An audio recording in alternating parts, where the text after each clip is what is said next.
Hey everyone, Mr. DVB here, and in today's video, I am going to be ranking all 2021 comic book movies from worst to best. These are all of the comic book films released over the last year, both from Marvel and DC, of which there were 5 Marvel films and 2 DC films. This is something that I've wanted to do in previous years, but just never did, and I thought I would start now. So this is probably going to be something that you'll see at the end of every year, just a ranking of all the comic book movies to release.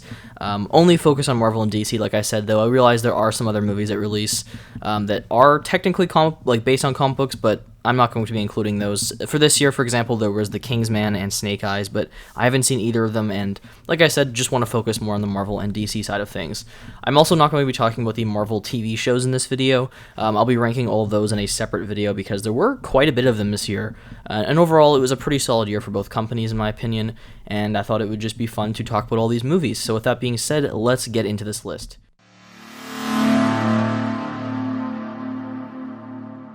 Coming all the way in last place for me is going to be Black Widow. Now, this is a movie that largely just feels like it was released way too late. Black Widow is a character who has been in the MCU since the 3rd film in the franchise, which is Iron Man 2, and we're just now, 11 years after that movie released, finally getting a film for her, like a solo film.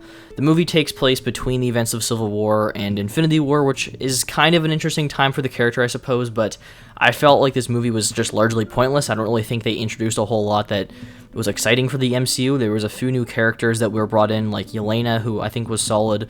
Then there's David Harbour as Red Guardian, and Melina, who are decent characters in my opinion. I like David Harbour. I think he was funny in the role, but they end up feeling largely underused, especially in the 3rd act, which was just a very bad 3rd act in my opinion. I think it's one of the weakest, if not the weakest, in the MCU, and I'll get onto that in a minute.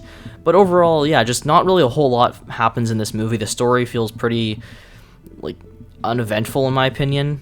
Taskmaster as a villain is a huge disappointment, just really underused. They don't do anything interesting from a action standpoint, which I thought was going to be the whole point of that character.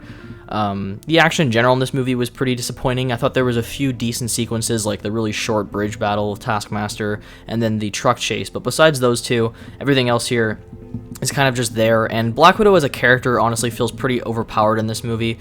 There's some scenes I just don't like where she falls from the building or when she's diving off of the fortress at the end of the movie. It just feels really over the top, and especially the final act is just filled with really bad CGI. It looks pretty terrible, and I cannot believe that this movie made it into the Oscars contender list over Suicide Squad for visual effects, but it is what it is. Overall, I think this movie would have been better off as just a spy espionage thriller type movie, something kind of different for the MCU, maybe similar to Winter Soldier, but instead it just feels like a really generic MCU film that brings nothing new to the table.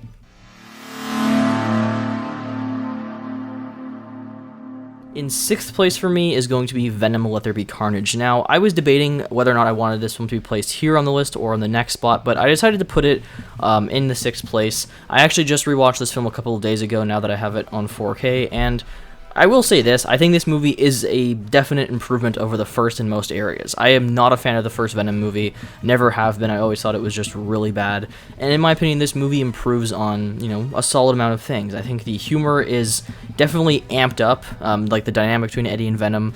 It's the same stuff we saw in the first movie, just done a lot more often here, and it can be, occasionally funny. There's definitely some funny moments, but at the same time, I do think it's a bit overdone, and I wish they took the character a bit more seriously. Story-wise, it's very rushed, just like the first movie. There's a lot of things that happen extremely quickly in the movie. In the first few minutes, we're introduced to Cletus Cassidy, and then he's, immediately put on death row after, being in the film for a few minutes. So there's things like that that just feel really rushed and honestly could have been developed more, but I do think as a whole the movie is still entertaining. I think the action is pretty great, honestly, especially the final battle between Carnage and Venom. It's really well handled. The effects are definitely better than they were in the first movie, in my opinion. Carnage as a villain, he's disappointing, honestly, but he's still miles better than Riot was in the first movie. So overall, it's not a necessarily good film, technically speaking, but it's one that I get definite entertainment value from, and overall, I still think it's a solid enough watch.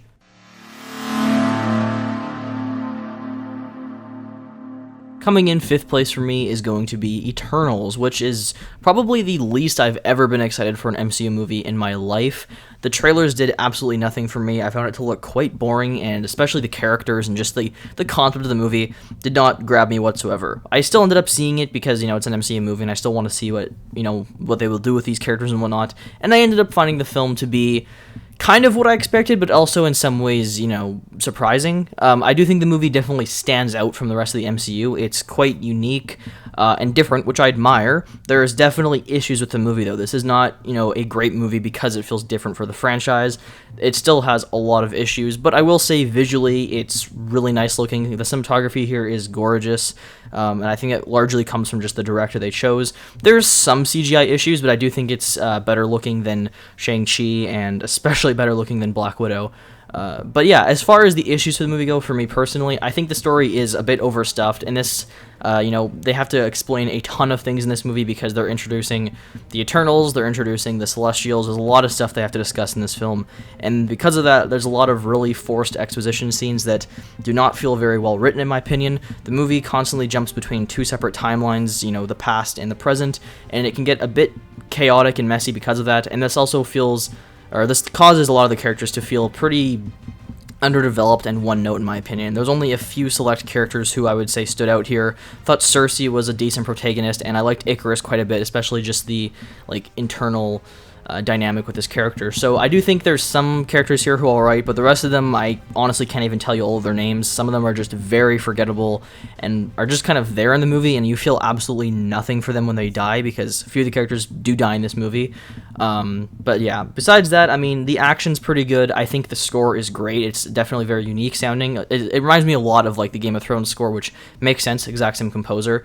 So this is a movie I would definitely like to rewatch. I only saw it the one time in theaters, and I thought it was pretty mediocre when I came out of it, but after having sat on it and thought about it more and stuff over the last month and a half or so, there's definitely things in this movie that stand out to me upon thinking about it, and it's definitely a movie I would like to rewatch to really find out all of my feelings on the movie. But as it stands right now, I think it's a pretty unique movie in the MCU that definitely suffers from some story issues.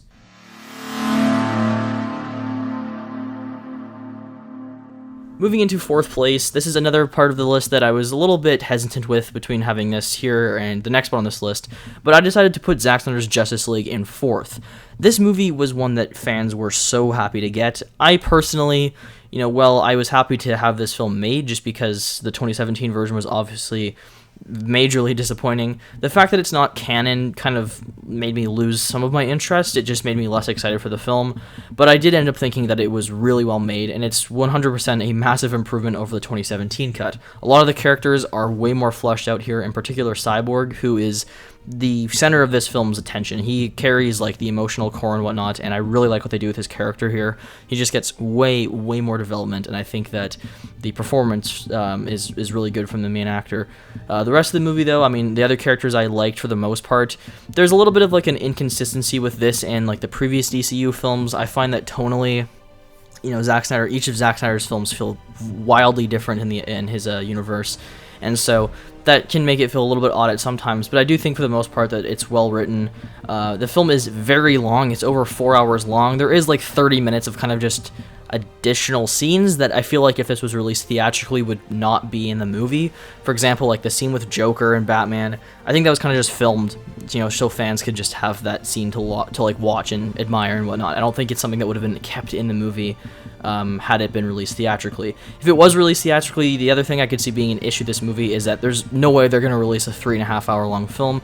They would have probably cut it down quite a bit to 2 hours and 40 something minutes, and then it probably would have ended up being a mess, kind of like Batman vs. Superman was. So, well, I certainly admire the film watching the full thing. You also have to look at it from okay, theatrically this movie would not have worked, and it probably would have had a ton of issues, but as it stands, I do really like it. I think the story is greatly improved. I think the villain Steppenwolf is actually pretty decent here. He's given some motivations, and I definitely liked the character way more than I did in the original version. Superman is great in this movie. Having the Hans Zimmer score back is awesome. That being said, the score overall I have some issues with. I'm not really a fan of the electric guitar grunge kind of sound they use for the main Justice League themes, and I also find that the Wonder Woman stuff is just so overdone and really freaking annoying. But overall, Really like Zack Snyder's Justice League. As a huge DC fan, this was like a movie that I was so glad to see made, and I'm very happy with how it turned out. It's just unfortunate that it's not going to really go anywhere, but it definitely feels like this is what Snyder was building up to, and it was a big moment for DC fans for sure.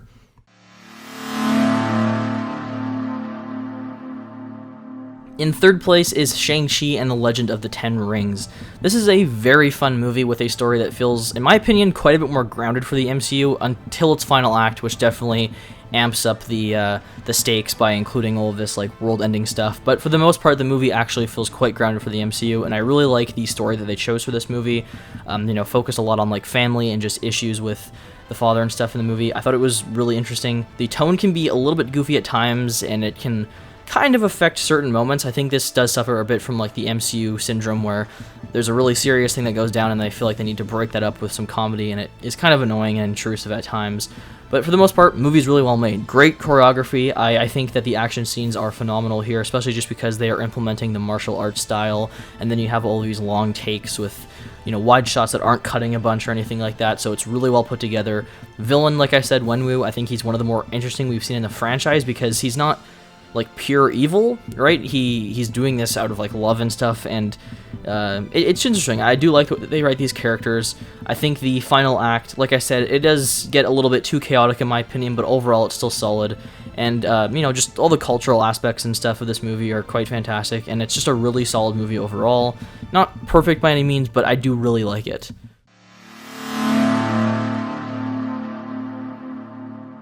So the runner-up coming in second place for me is The Suicide Squad. Now, I was quite excited for this movie, being that it was directed by James Gunn, who made both Guardians of the Galaxy films, which are some of my favorite films in the MCU. I think they're hilarious, and I just couldn't wait to see that humor and his style brought over to DC with Suicide Squad and that group of characters. And this movie really worked, in my opinion. I really love it, honestly, from start to finish. I think it's just a super entertaining movie. Not only is it, just fun and has really good R-rated bloody action, but it also gives us some really great characters that just honestly are some of my favorites introduced into the DC universe. Ratcatcher in particular is excellent in this movie.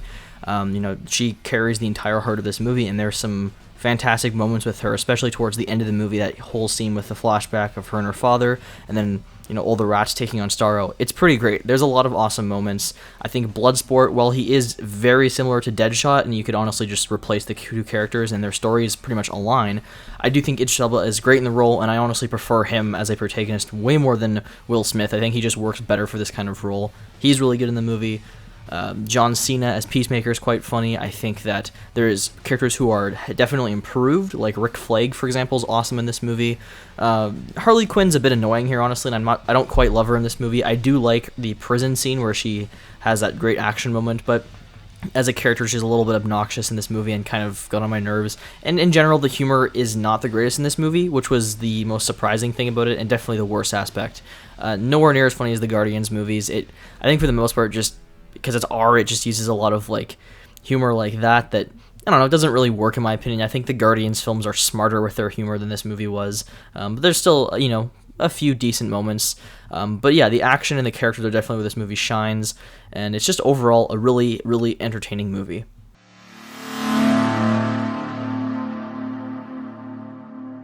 Landing in first place as my favorite comic book movie of the year is SpiderMan No Way Home. Now, this movie delivered on everything I wanted it to. I was incredibly excited for this film, although when it was first announced and there was all these rumors coming out about Jamie Foxx returning and Alfred Molina returning, I was kind of annoyed, and it definitely wasn't the direction I expected or wanted them to go in. My issue with the previous two Spider-Man movies was that, there was too much of a focus on, like, Iron Man and stuff like that, so I didn't feel like we're getting a true Spider-Man. And then now it was like, okay, we're just going to be getting the other Spider-Man characters, villains and whatnot. So I was just a little bit worried about those aspects, but they ended up completely delivering on it. Besides the, the nostalgic stuff from the other movies, which I think is handled very well here. All of the actual Tom Holland Spider-Man stuff is excellent here. I think this is the best story his character's been given. He gives his best performance in the role easily, like way wider range of emotions than he's had to show in the other ones. his issues in this movie are ones that affect not only him but also like his friends and family. And so just seeing how that's interwoven into the story and his growth, it's great. And in particular, I love the last 10 minutes of this movie where, you know, he's living on his own now in an apartment. It's like winter and he's swinging around with this new suit, which looks really comic book accurate. That whole final act is just phenomenal. The first half of the movie, when I was watching it, I was really enjoying it, but something felt just a bit off, and I think it was just that, I don't know, it felt a little bit goofy almost, having all these characters with each other, like, you know, Lizard and Sandman having full-on conversations while they're like these completely CGI characters. It just felt kind of off, but the second half really brought it home and completely delivered. I mean, with Toby and Andrew, having them back was just such an exciting thing. But I also love the way they're handled, because they have lessons to teach, you know, Tom, and they're still learning lessons themselves. So just all really well handled stuff. Absolutely love the movie. Has by far the best action sequences out of any of the MCU Spider-Man films. I found that the especially Homecoming was quite disappointing from an action standpoint, and this movie really delivered in my opinion. There's a lot of great scenes, and all the characters here are just excellent. I mean, Willem Dafoe's Green Goblin, fantastic. Doc Ock, you know, Alfred Molina, great. So all that stuff's just phenomenal. I love the movie, and I really want to go see it a third time in theaters. And yeah, that is my list. That is my ranking for all of the 2021 comic book movies. Let me know what yours is down below, and I'll see you guys in the next video. Bye.